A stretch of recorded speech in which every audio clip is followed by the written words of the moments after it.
Отец Андрей, на вашу думку, на чым палягаў першародны грэх? Каб адказаць на гэта пытанне, зноў вяртаемся ў гэтую біблейскую сцэну, дзе апісана гісторыя Адама і Евы.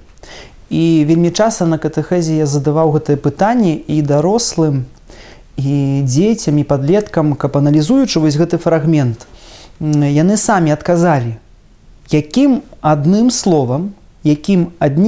словам можна назваць грэх Адама і Евы. Прасіў, каб знайшлі такі сінонім, які дакладна акрэсліў гэтую сітуацыю. І найчасцей у выніку такога здагадак і пошуку такога слова выходзілі мы да адной супольнай версіі. І гэта слова заўсёды было адно – непаслухмянасць. Калі гэта слово выкарыстоўваем як ключ для зразумення кожнага граху, не толькі граху Адама і Евы, то зможам зразумець істоту граху. Можам называць грэх і злачынствам, і богаадступніцтвам, і гэтак далей. Непаслухмянасць. Непаслухмянасць Адама і Евы, непаслухмянасць мая перад Господам Богам.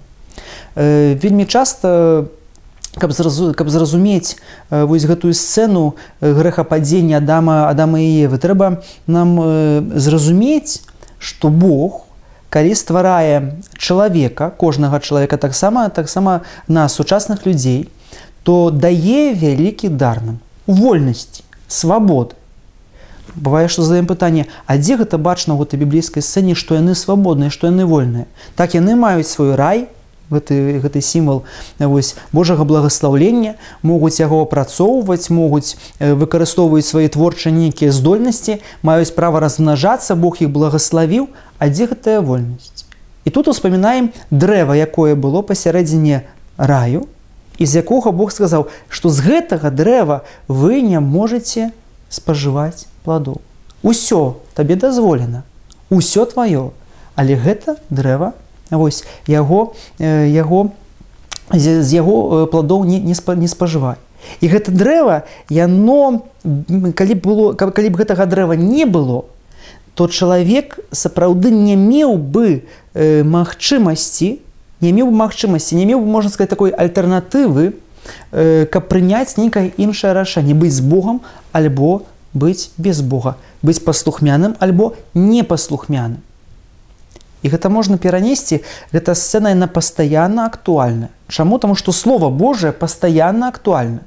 І сёння ў нашым жыцці эта сцэна, яна паўтараецца. Ты маеш запаведь. Стары запавет гэта вельмі даслоўна казаў: вось кладу перад табой два шляхі. Шлях смерці, шлях жыцця. Выбірай. Выбірай. Кладу табе запаведь маю, вось, і твая сваволя. Выбірай. Можаш выбраць. Кладу жыццё і смерць. Вельмі дакладна. Нема тут нікага такога сярэдняга шляху, ці нікага такога магу выбраць, магу не выбраць. Выбірай. Выбіраеш Господа, вернасць яго прынцыпам, яны цябе ўратуюць, яны цябе благаславяць. Незалежна ад таго, сёння разумееш гэта ці не разумееш. Напрыклад, запаведь, якая сучаснаму чалавеку таксама здаецца такой неверагоднай. Дзень святы святкаваць. Як святкаваць дзень? Як змарнаваць дзень? Вось, ці гэта нядзеля, ці гэта дзень святкавання, які прыпадае на тыдзень. Вось, гэта магчымасць працаваць, гэта магчымасць зарабіць, і гэтак далей, і гэтак далей. І калі Господа не слухаемся ў гэтым, выдаецца, вось ёсць такое прыказанне.